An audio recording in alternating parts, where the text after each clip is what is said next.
Assalamu alaikum wa rahmatullahi wa barakatuh.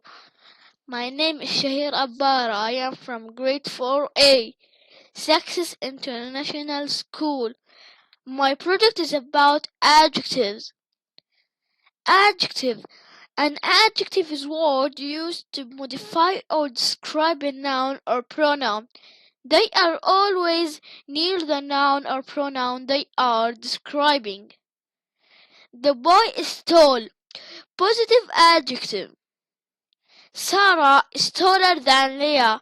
Comparative adjective. The last boy in the row is the tallest. Superlative adjective.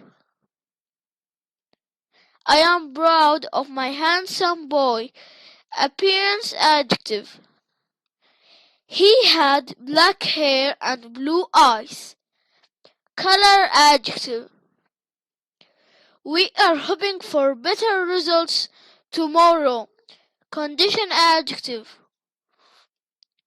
John has an agreeable character. Positive personality adjective. He was an angry young man. Negative personality adjective. Ronnie was a skinny young boy. Shape adjective. This building has a huge entry. Size adjective. He speaks with a loud voice.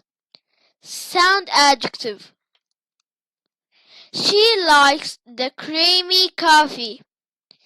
Taste adjective. Thank you for your time.